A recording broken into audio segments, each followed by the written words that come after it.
Olá, como vai? Eu sou a Stephanie Romero e começa agora mais um podcast do Comércio, realizado pela Federação do Comércio de Bens, Serviços e Turismo de Mato Grosso, FEComércio MT. Hoje, nosso entrevistado é Marco Pessoz, diretor da entidade e presidente do Sindicato de Habitação de Mato Grosso. Obrigada pela participação, Pessoz, e nossa primeira pergunta é baseada na pesquisa divulgada pelo sindicato, onde após registrar diminuição no ritmo de comercialização e faturamento de imóveis no final do primeiro trimestre de 2020, devido à pandemia do novo coronavírus, a pesquisa do trimestre seguinte se manteve estável, com 1.997 imóveis comercializados e mais de 650 milhões em faturamento no período. Quais fatores fizeram a confiança do consumidor crescer e as vendas alavancarem? Obrigado pela oportunidade. Estamos conversando sobre um setor tão importante, que é o mercado imobiliário e a indústria da construção civil. A gente entende que são duas situações muito importantes que precisam ser distintas. Primeiramente, a gente reconhecer que a pandemia ela é transitória, tá? Então, é uma situação passageira, muito difícil, muito triste, né? Mas ela é passageira. Então, as pessoas entendem essa situação. E por esse motivo, elas não deixam de olhar para o futuro das suas vidas, das suas famílias, buscando a melhor qualidade de vida para a sua família. E baseado nisso, as situações macroeconômicas que o país apresenta hoje, elas são totalmente favoráveis à retomada do mercado imobiliário. Fazendo uma breve retrospectiva, a partir do segundo semestre de 2019, com a aprovação da reforma da Previdência, o país deu um sinal muito forte, né, para toda a sua população, para todos os setores, do que o país estava no rumo certo, né? Consequentemente, os números de perspectiva de crescimento do PIB, a queda de taxa de juros, então todos esses fatores são realmente o que estão promovendo essa retomada do crescimento, né? As perspectivas de 2020, antes da pandemia, eram que seria um ano muito positivo, né, para o mercado imobiliário. E a pandemia ela veio realmente suspender momentaneamente algumas situações, mas os dados apresentados pela pesquisa são muito significativos e importantes, porque eles apresentam a partir de maio, comparado com maio do ano passado, uma retomada bastante expressiva das vendas nos imóveis e também da busca por financiamento bancário, sinal do que as pessoas confiam no futuro, né, e acreditam que realmente as condições apresentadas no mercado hoje são muito interessantes. Apesar do número ser positivo, os números de vendas dos anos anteriores foram melhores, está correto? Nós tivemos uma fase de ouro, né, que a gente pode considerar assim, na época da Copa do Mundo e Olimpíada no Brasil, onde até 2015 os números foram realmente muito positivos, surpreendentes, mas a partir de 2016 nós tivemos uma queda muito grande, né, de valores, de números, e a gente desde 2016 a gente vem se mantendo num certo patamar de unidade transacionada. Para vocês terem uma base de R$2.000 por trimestre, 2.000 imóveis por trimestre, desculpa, mas que a gente tinha uma expectativa realmente que a partir de 2020 esse número pudesse ser facilmente ultrapassado e a gente pudesse não chegar aos níveis que foi na época da Copa do Mundo, mas temos uma projeção de crescimento bastante expressiva comparado com os anos dos últimos 4 anos, né, de 2016 até 2019, que foram os anos da crise que o país enfrentou. Então, por esse motivo, a gente espera que o segundo semestre de 2020 nós tenhamos números positivos acima do que apresentado nos últimos anos e também uma retomada de novas obras, novos empreendimentos. E para 2021, esses números se mantêm estáveis ou a perspectiva é que ainda aumentem? A perspectiva é que aumente, né? Mas tudo depende de uma análise mais ampla, né? Mais abrangente. Nós temos as condições macroeconômicas que a gente fala, que envolve crescimento do país, questões políticas, taxa de juros, isso são fatores muito importantes, crescimento do país, inflação. Se essas situações macroeconômicas permanecerem no mesmo nível que se encontram hoje, onde tem uma taxa Selic baixa, taxa de juros para a habitação, que hoje é a menor os últimos anos e uma perspectiva que o país venha a crescer nos próximos anos com as reformas que devem ser implantadas, a gente acredita que 2021 será um excelente ano, né? Assim como será o segundo semestre de 2020. Mas como não dependem exclusivamente do consumidor, mas sim dependem da política do governo federal e das situações mundiais muitas vezes, porque o Brasil faz parte de uma engrenagem mundial onde qualquer situação pode trazer problemas, igual temos hoje a pandemia.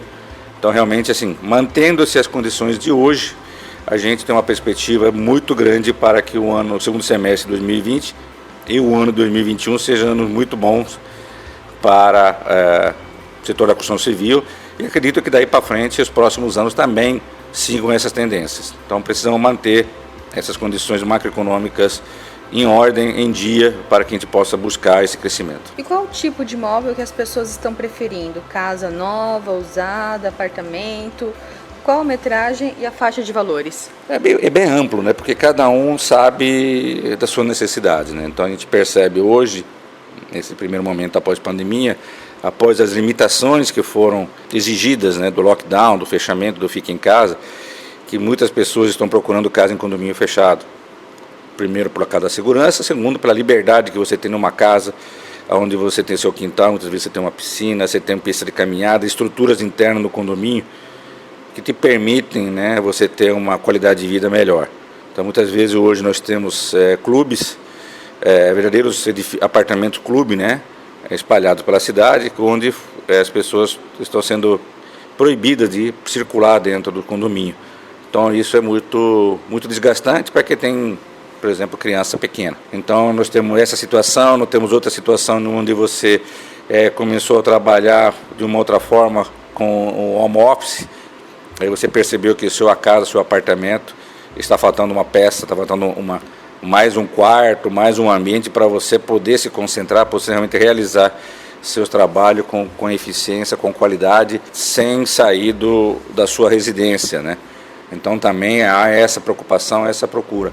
Então, assim, é um mercado bastante variado, cada um sabe das suas dores, sabe das suas necessidades, e muitas vezes as pessoas hoje estão pensando de uma forma diferente no que diz respeito à sua qualidade de vida. Então, tudo isso realmente está mexendo com o mercado, né? Então, muitas vezes a gente tem situações diferentes para cada um, mas o mercado está aberto, né? E a gente está vendo essas movimentações das pessoas, das famílias, das necessidades de cada um, para poder atender a sua demanda e a sua perspectiva de vida para o futuro. Pessoal, o senhor comentou que as pessoas estão preferindo lugares tipo clubes, residências mais aconchegantes. Mas tem uma nova tendência, que já está aí há alguns anos, de apartamentos pequenos, super funcionais. Isso é uma tendência que vem crescendo cada vez mais. Aqui em Cuiabá a gente vê, por exemplo, em São Paulo, onde você pode locar por temporada apartamentos, totalmente sem burocracia. O senhor acha que isso também pode se tornar realidade aqui? Com certeza. O que acontece no mercado internacional, nacional, todas as tendências elas são acompanhadas. Claro que a gente tem que respeitar as características e as peculiaridades regionais. Em São Paulo, por exemplo, você tem um problema sério de transporte, de locomoção. Muitas vezes você fica entre ida e volta, você fica quase 3 a 4 horas dentro de um meio de transporte. Então você muitas vezes prefere ter um apartamento, mais que seja pequeno, próximo do seu trabalho, para você ficar durante a semana e no final de semana você voltar para a sua residência, né? A gente conhece várias pessoas que têm esse hábito, eles trabalham em São Paulo, mas têm a sua residência um pouquinho mais afastada para a sua família, e porque realmente você tem um problema muito sério de trânsito, distâncias e tudo que isso gera de problema. Em Cuiabá nós não temos ainda esse problema, né? Desse congestionamento, desse trânsito. Fora algumas regiões, alguns gargalos e algumas horas do dia, nós ainda não temos essa situação. Então, ainda permite que as pessoas possam buscar, né, condomínios, ou casas, ou apartamentos em lugares que elas entendam que é melhor para a sua família, né? Isso muitas vezes envolve a infraestrutura do bairro, né? A infraestrutura que a gente fala é de serviço. Você tem supermercado, você tem shopping center, você tem na área de saúde, você tem um hospital. Então tem algumas situações assim que hoje são privilegiadas por possuírem dentro da sua estrutura, né, vários serviços que fazem com que as pessoas não precisem se locomover, fazer a grandes distâncias para você poder atender às suas necessidades da sua e da sua família. Isso que o senhor acabou de dizer entra na próxima pergunta que eu vou fazer aqui. Qual região da cidade o senhor acredita que vai ter um grande desenvolvimento nos próximos anos? Muito se fala da região oeste, no bairro Sucuri, mas como o senhor mais disse, a região que mais vai se desenvolver é aquela que tem melhor infraestrutura. Então, como que o senhor analisa os próximos anos?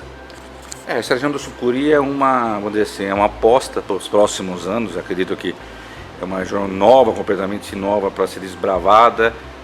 Há projetos grandes, grandiosos naquela região. Então, assim, acredito que na próxima década a gente possa ter muitos investimentos naquela região. Mas hoje, né, analisando o dia a dia das pessoas, acredito que as regiões que mais apresentam infraestrutura, seja de serviço, seja de geral, né, para você, por exemplo, um parque, colégios bons, né, porque hoje, né, temos que pensar numa família, você tem as várias atividades que envolvem os filhos, né? Você não tem somente o colégio, você tem o colégio, tem o pós, você tem a aula de inglês, você tem várias atividades que envolvem os filhos. Hoje são cada vez mais compromissados, né? Então você tem que pensar numa logística para você buscar, levar, trazer os filhos das suas atividades. Você tem um trabalho da pessoa, né? Então, da família. Então você tem que pensar em várias situações. E as regiões que apresentam a melhor situação hoje são a região leste e a região oeste da cidade, onde você possui infraestrutura, seja de lazer, seja de serviço, seja qualquer tipo de situação que você precise, ao seu alcance de uma forma muito rápida. Então, com certeza, são regiões que têm a maior procura e, consequentemente, têm os maiores valores dos seus imóveis. Pessoas, o segmento é muito importante para a retomada da economia. Com certeza, a gente até chama, né, é chamado da indústria da construção civil, porque ela envolve e abrange muitos setores.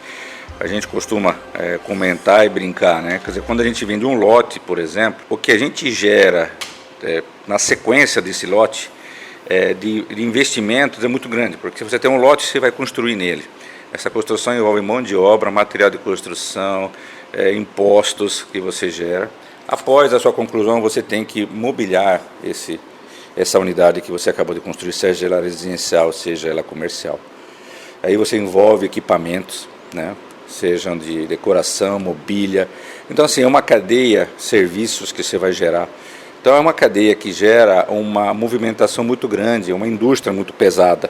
Então, quando a indústria da construção civil começa a retomar, muitos empregos são gerados e muita riqueza ela é distribuída e muitos impostos são gerados para o poder público, seja através do ISS, seja do ICMS, seja através do ITBI na venda desse imóvel e no IPTU, né, na valorização daquela área que estava muitas vezes não valorizada ou pouco valorizada por ser simplesmente uma área de um terreno simples ou uma construção pequena.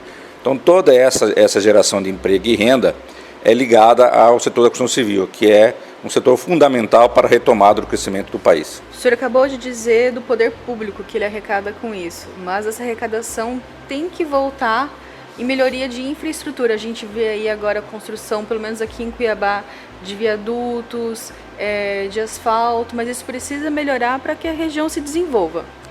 Com certeza. Você tem situações, regiões que são com uma capacidade muito grande de crescimento, mas elas vivem nesse momento, em algum momento do seu período de gargalos. Você tem ruas, avenidas extremamente congestionadas que fazem com que as pessoas pensem muitas vezes em investir naquela região pela dificuldade de acesso que elas têm. E quando você tem, quando o poder público observa essa situação e destrava essas avenidas, essas regiões, seja ela com viadutos, seja ela com duplicação de áreas, com uma série de investimentos e ampliações, gera naquela região um desenvolvimento muito grande, né? Nós temos vários exemplos, né? Nós temos a Avenida das Torres, né? Essa avenida que interligou muitos bairros, o potencial que gerou essa avenida, né? E o crescimento que gerou naquela avenida, riquezas, retorno, qualificação e melhorias para todos que moram naquela região. Então nós temos hoje viadutos sendo construídos em regiões críticas, né? De gargalos importantes que serão entregues ainda esse ano para a cidade, que vão gerar com certeza muitos investimentos naquelas regiões, que são regiões importantes, que já possuem uma infraestrutura muito boa. O que está faltando é destravar a mobilidade urbana, né? Isso está sendo feito, né? Nós tivemos, por exemplo, a duplicação da MT-070 que vai para a Guia, região dos Florais. Essa duplicação da avenida, com certeza vai gerar um desenvolvimento muito grande naquela região, porque antigamente nós tínhamos um pequeno acesso somente, e hoje você tem uma pista dupla de uma velocidade boa, que faz com que as pessoas consigam chegar às suas casas e às suas atividades comerciais de forma muito rápida e com segurança. Então, com certeza, aquela região vai gerar um investimento muito grande ao seu redor em função daquela obra. Então, assim, o papel do poder público no desenvolvimento da cidade, no seu crescimento de algumas regiões, ele é fundamental para que realmente os investimentos do setor privado venham a ter resultado junto com a parceria do poder público nos seus investimentos. Ok, pessoal, muito obrigada pela sua participação. E este foi mais um podcast do Comércio. Acesse também as nossas mídias sociais, Instagram, Facebook, Twitter, o nosso site www.fecomérciomt.org.br e fique por dentro das nossas novidades. A FEComércio Sesc Senac está sob a presidência do José Venceslau de Souza Júnior.